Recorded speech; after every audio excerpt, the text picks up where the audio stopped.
Alors, on va tout de suite appeler. Donc, on va commencer par Géraldine. Bonjour Géraldine. Bonjour.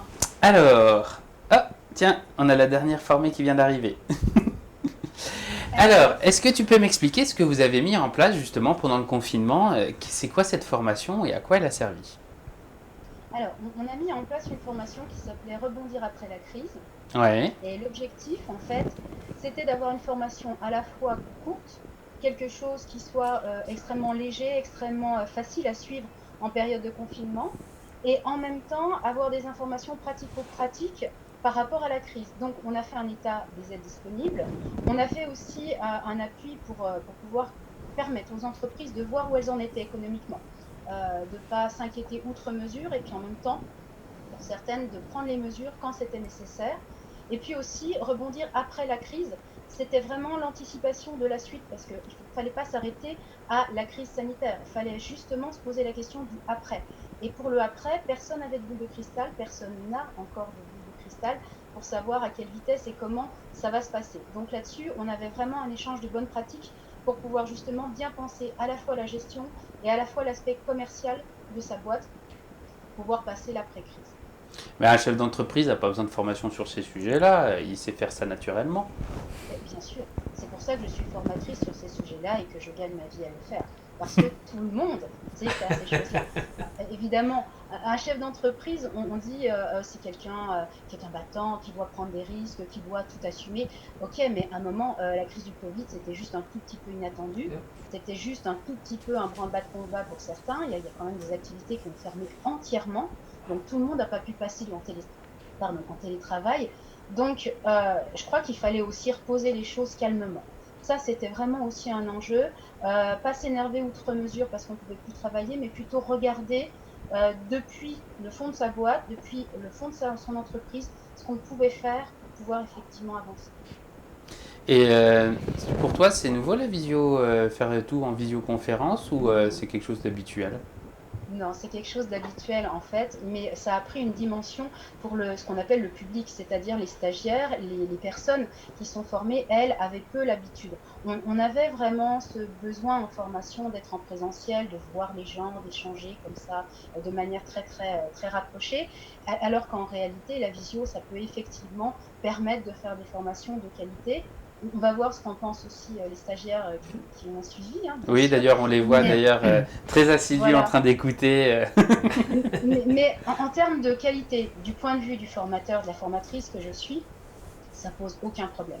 La visio, elle permet d'apprendre de manière aussi efficace que si on était en présentiel. Ça nous demande à nous, formateurs, d'adapter notre manière de faire, mais ça, c'est notre job. Donc non, c'était pas nouveau et pour moi, en fait, ça va continuer même après les périodes de confinement.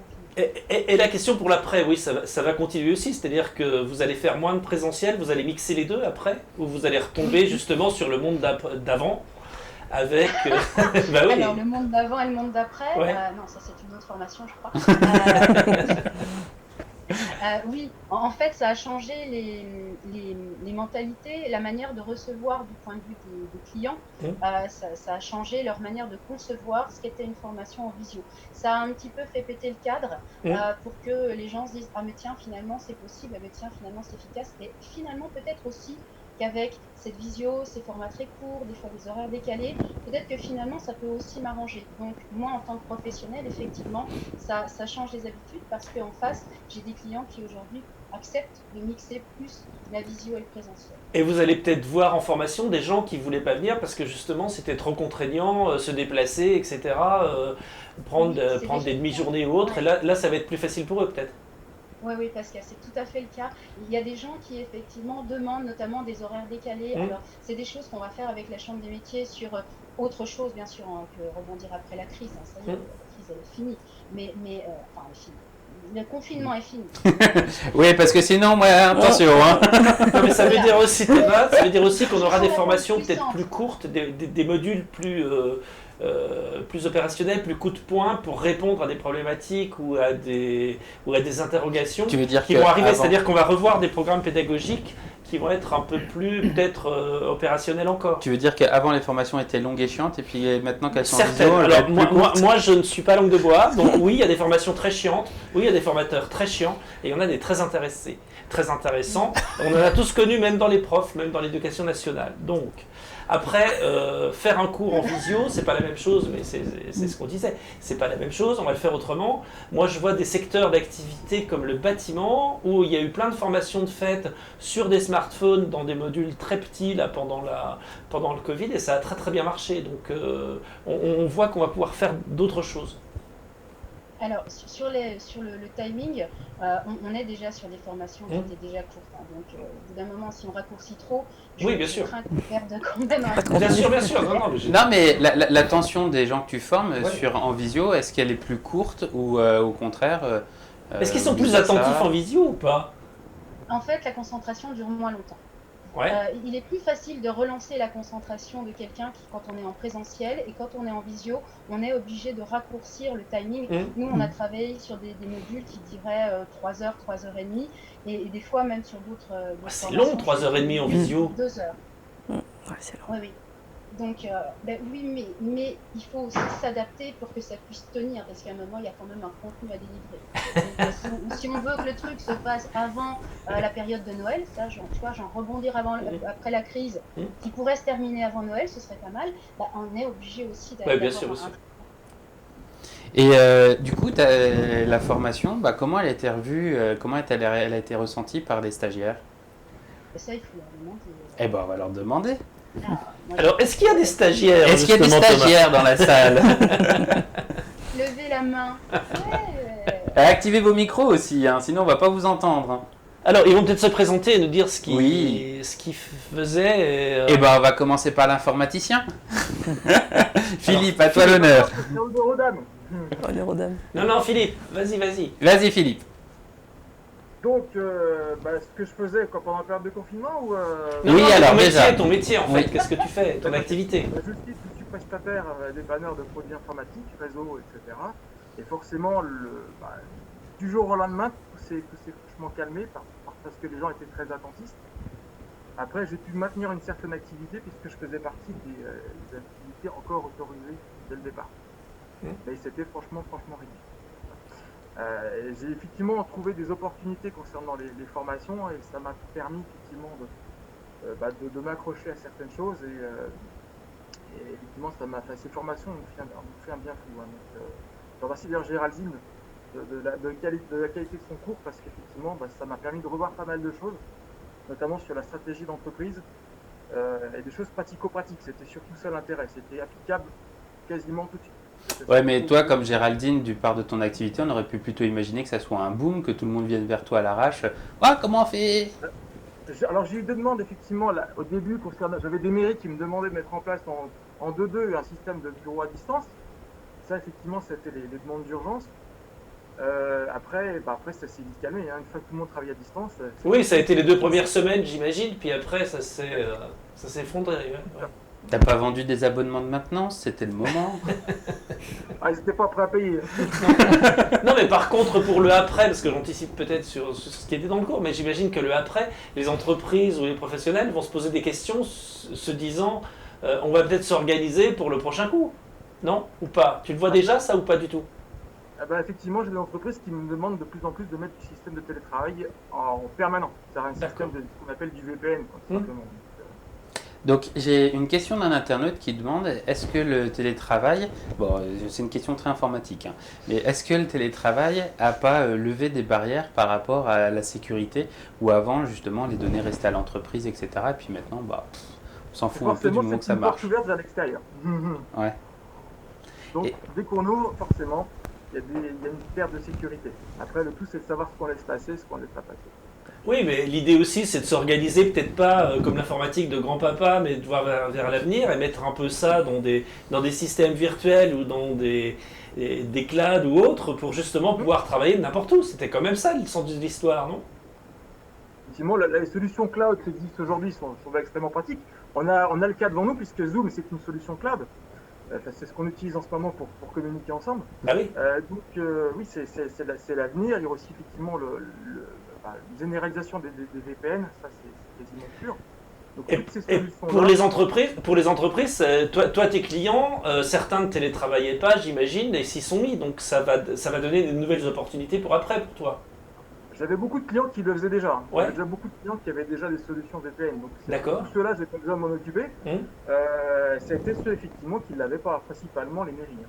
Donc, Alors ceux qui le faisaient déjà, ils vont signer encore plus facilement ton futur contrat, parce que là, ils vont se dire, bon bah ça a tenu bon, il avait raison dans ce qu'il nous a fait faire, et on continue, non? C'est ça? ça va, tous ont dit on continue, qu'en fait, ils n'ont pas le choix. Hein. Bon, on s'éloigne de la formation. Revenons-en. La formation, comment tu voyais ton business avant cette formation et qu'est-ce que tu as transformé et comment tu le vois maintenant? J'ai mis en place plus de procédures, plus de règles, effectivement. J'en avais déjà beaucoup. Sinon, comment je le vois, c'est qu'effectivement, de tous les jours, effectivement, il y a plus de règles de sécurité.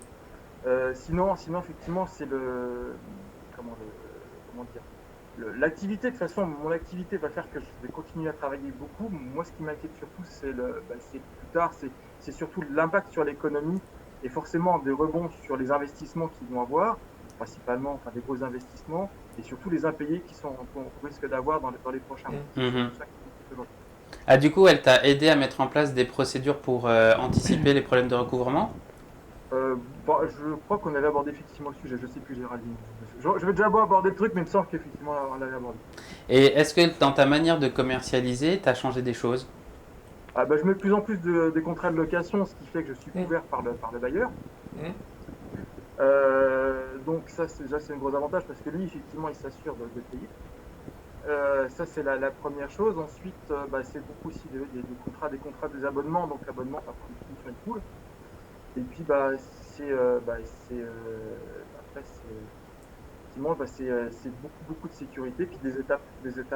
Enfin, tout faire signer au fur et à mesure, tout faire payer au fur et à mesure. D'accord. Ouais, donc c'est essentiellement des bonnes pratiques, quoi. Et toi, Émilie, alors, comment que ça s'est passé? Donc déjà, qu'est-ce que tu faisais avant? Alors moi j'ai deux activités, j'ai un gîte et j'ai un atelier de couture où je donne des cours et je vends mes créations. Donc le gîte a complètement fermé, donc ça a été... Ah bon? Pourquoi? Je sais pas. Donc un gros coup de massue sur la tête. Ouais. Mes deux sociétés sont ouvertes depuis moins d'1 an. D'accord. Donc ça a été très très compliqué. Donc heureusement qu'il y a eu toutes ces formations pour nous redynamiser, nous redonner de l'entrain, nous remotiver, prévoir après. Parce que mes cours de couture, tout s'est arrêté aussi. Donc mon site, moi je fais des créations, sauf que je n'ai pas encore de site marchand. Je devais faire une formation en mars, sauf que il n'y a pas eu de formation. Donc, mais bon, ça nous a permis de... J'ai sauté sur l'occasion pour reconfiner le site que j'ai actuellement, refaire toutes les mises en page, vérifier qu'il n'y ait aucune faute. Enfin, comme ça, j'aurais plus qu'à faire du copier-coller quand je ferai ma formation. En fait. Donc c'est crémili.net, c'est ça? C'est ça, oui. Et tu l'avais fait dans quel but au départ, ton site internet? Alors au départ, je voulais rester local. Je ne voulais pas envoyer mes créations à l'autre bout de la France. Enfin, c'était pas ma mentalité. Le but, c'est que les gens viennent à l'atelier, choisissent le tissu, qu'on échange. Bon, maintenant, les choses ont changé en quelques mois, donc voilà. Et tu es où en fait? Et tu es où physiquement? Je suis dans le triangle entre Beaune, Dole et Dijon, au centre, à côté de Saint-Jean-de-Laune. D'accord. Ah ouais, dans les vallées, quoi. Non, dans la vallée, oui, bien sûr. Oui. Et qu'est-ce que Géraldine t'a fait changer dans ta manière de voir ton business? Alors déjà, ça nous a reboosté, ça nous a redonné de l'élan, parce que, on s'est pris un coup de massue, on ne savait pas comment rebondir. Elle a su nous faire prendre conscience de profiter de ce temps qu'on n'a jamais en fait. On court toujours après le temps et voilà, on dit je le ferai plus tard, j'ai pas le temps. Sauf que là, concrètement, on avait le temps de repeaufiner mon site, de mettre en place des nouveaux produits, de faire. Moi, j'ai créé des nouvelles choses, j'ai mis en place des kits couture prêts à expédier avec le tuto, le tissu, etc. Parce que y en a qui voulaient continuer à coudre, mais les magasins étaient fermés, etc. D'accord. Donc en fait, ça m'a permis de rebondir et de me lancer dans des nouveaux projets. Et t'en as déjà qui sont déjà en route et qui commencent déjà à tourner? Oui, alors j'ai en plus, pendant le confinement, on a été contacté pour ouvrir une boutique éphémère dans un village à côté. Ouais. Donc première semaine d'ouverture, on a fait beaucoup de pubs avant. Donc voilà, j'ai su rebondir et je suis contente. Ça m'a permis de... Et puis tu as rencontré d'autres gens, peut-être aussi d'autres pros, c'est ça? Oui, voilà, on sait qu'on n'est pas seul, mais de pouvoir échanger avec d'autres personnes, important, ça fait aussi. du bien. De ne pas être enfermé à la maison et d'attendre. Et sans Géraldine, ça aurait été 3 mois de Netflix, non? Ah non. Non, au bout d'un moment, je pense que voilà, j'aurais essayé de me bouger, mais c'est pas évident.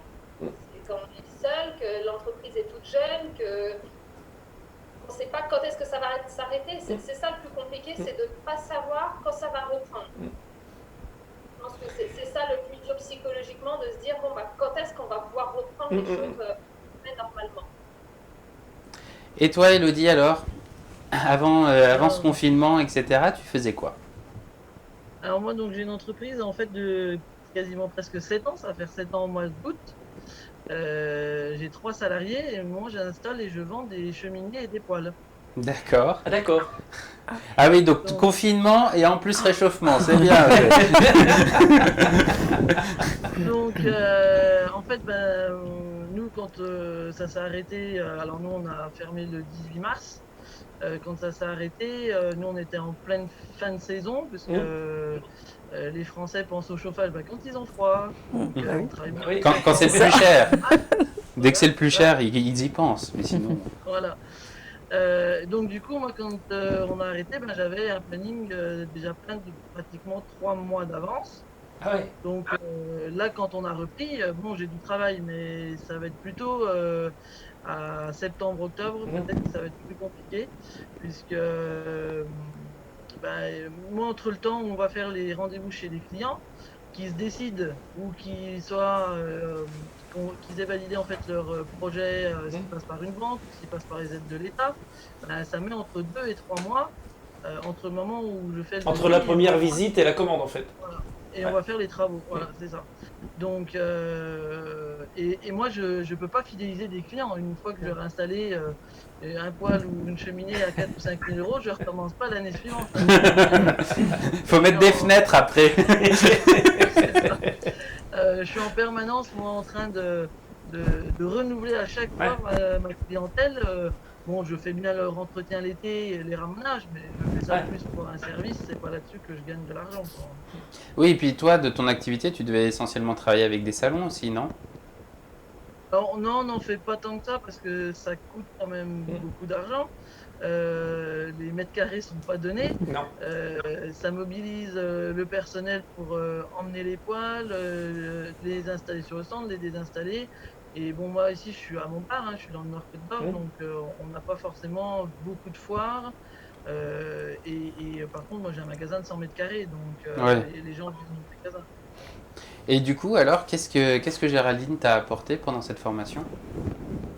Alors moi, Géraldine, malgré que moi j'ai une entreprise plus vieille par exemple que celle d'Émilie, on est toujours, comme elle dit, la tête dans le guidon, et même si on est plus ancien, il y a des choses en comptabilité des fois qu'on oublie,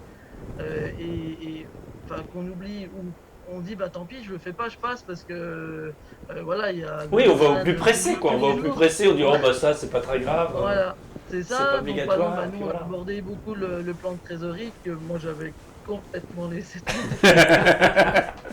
depuis quelques temps parce que on va dire que ça roulait et puis quand on arrive à 60 heures par semaine, au bout d'un moment on arrête. Donc, voilà.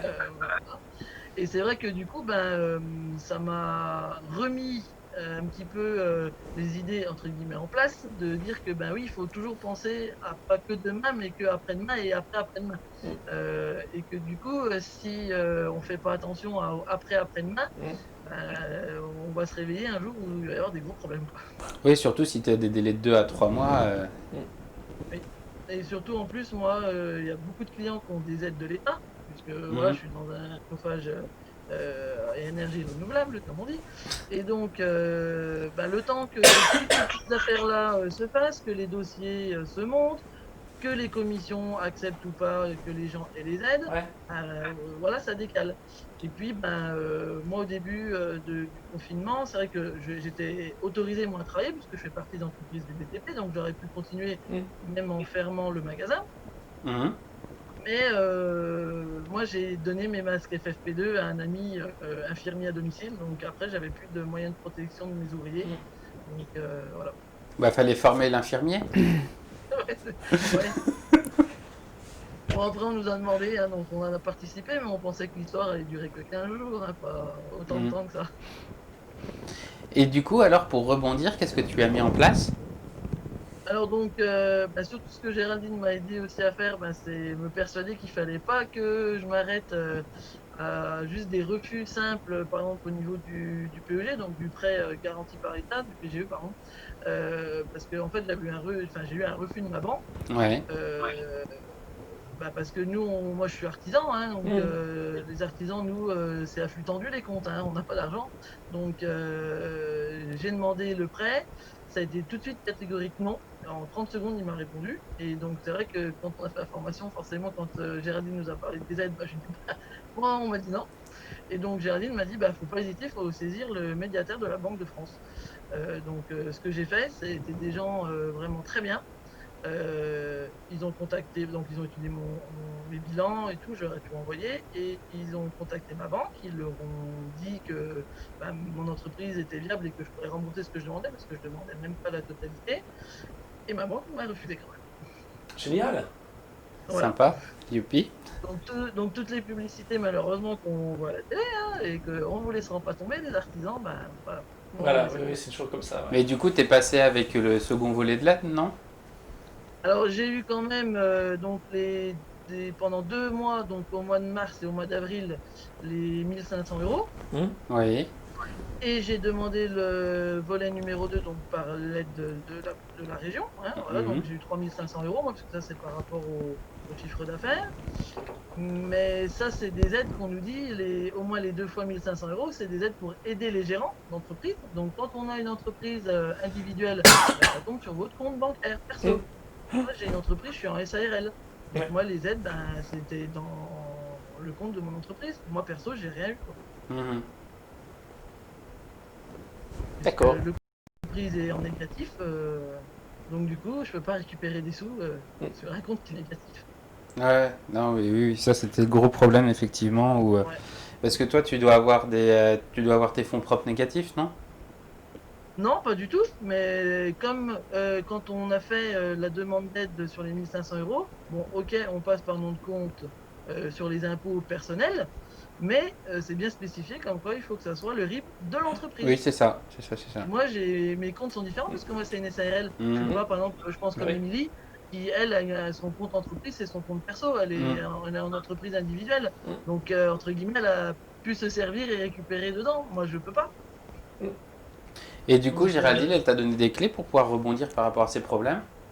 Voilà, donc elle m'a donné des clés très importantes. On a fait un super plan de trésorerie qui montrait bien, malheureusement, que si j'avais pas les aides, j'allais être en mois de septembre et au mois d'octobre dans la panade.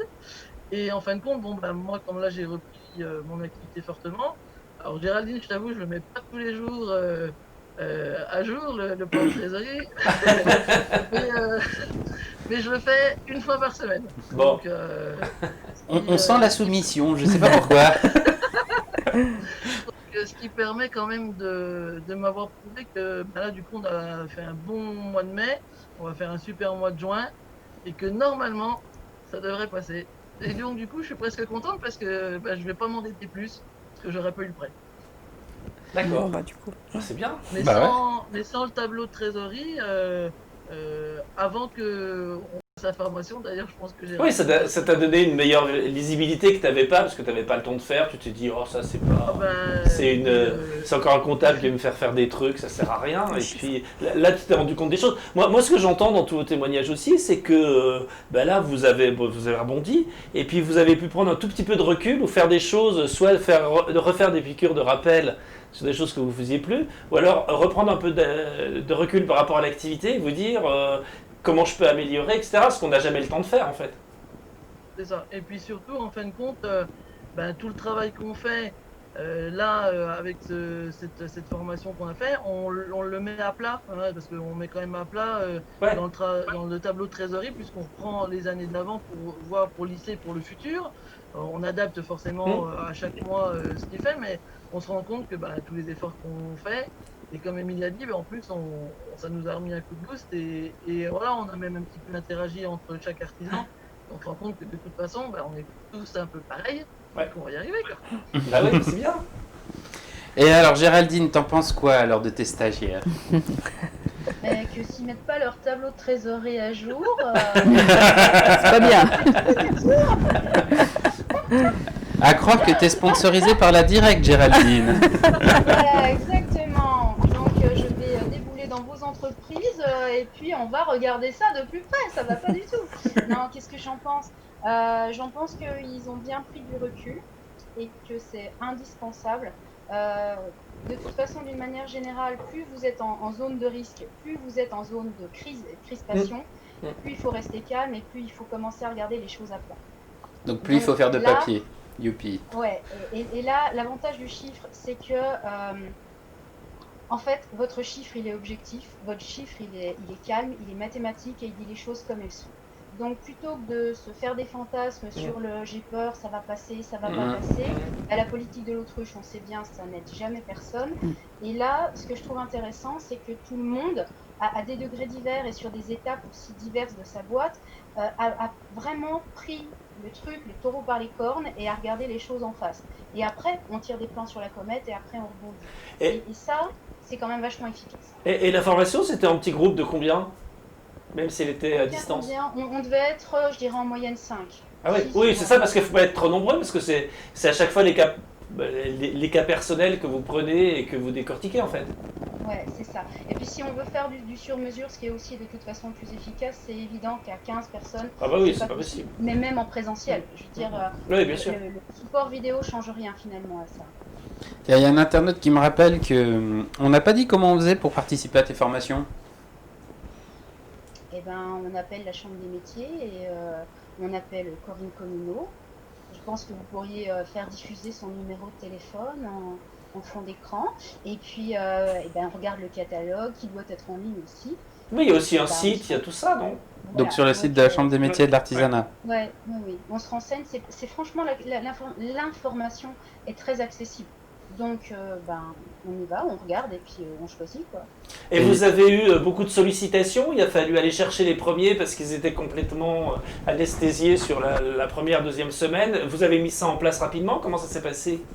Ouais, on a mis ça en place extrêmement rapidement. Ouais. Avec la chambre, tout de suite, la question s'est posée de si on doit faire des formations, qu'est-ce qu'on met en place au niveau des formations? Moi, j'avais déjà des clients par ailleurs qui appelaient en état, je vais pas dire en état de choc. Parce que non, mais disons... voilà. Mais en état d'inquiétude extrême. Et puis, on se rend compte que quelquefois, les inquiétudes sont fondées et puis quelquefois pas. Donc là-dessus, assez rapidement, je dirais qu'en une semaine, ça a été bouclé avec la Chambre des métiers. Super. Et puis, on a fait 3 sessions de formation. Et puis après, la fin de la crise est arrivée. Puis tout de suite, ça dégonfle aussi les inquiétudes. Donc, oui, je trouve qu'on a été assez réactifs. Et après, je ne sais pas du point de vue de la Chambre. Mais moi, j'ai pas eu l'impression qu'il fallait aller chercher les gens. D'accord.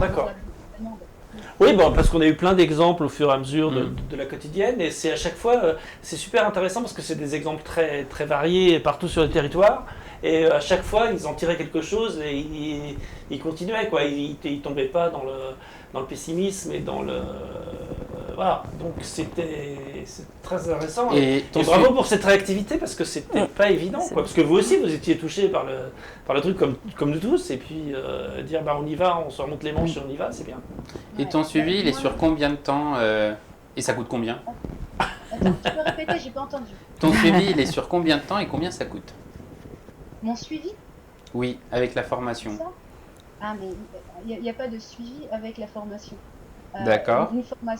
Une formation, c'est un timing organisé. On est sur un format qui est 7 heures la journée quand on est en présentiel. Là, on était sur un format un tout petit peu plus court, mais il n'y a pas après de suivi en tant que tel. Par contre, après, il y a des liens aussi qui se créent avec les gens. Oui. Et puis, assez facilement, les gens, quand ils se retrouvent dans l'embarras, bah, ils prennent le téléphone. Mm. Mais il n'y a pas de suivi en tant que tel. Et le coût de la formation? Je n'en ai absolument aucune idée. Voir ça avec la Chambre des métiers de l'artisanat. Non, mais Bah, Là, en fait, comme c'était pendant la crise, on n'a pas payé, ça a été pris en charge par la chambre. D'accord. D'accord, donc super. le coût était à 0. Voilà. C'est pas mal. On peut difficilement faire moins. C'est vrai. plus que ça, quoi. Comment? Pour une formation qui valait beaucoup Oui. plus que ça, quoi. Oui. Et qui t'a rapporté beaucoup apparemment. Mais surtout beaucoup de quiétude Hmm. C'est ça, et de la exactement. sérénité. Ouais, c'est bien. Oui, puis contact avec les autres dans d'autres secteurs ou autres, mais voyant qu'on est tous dans le même bateau et qu'il faut y aller, quoi.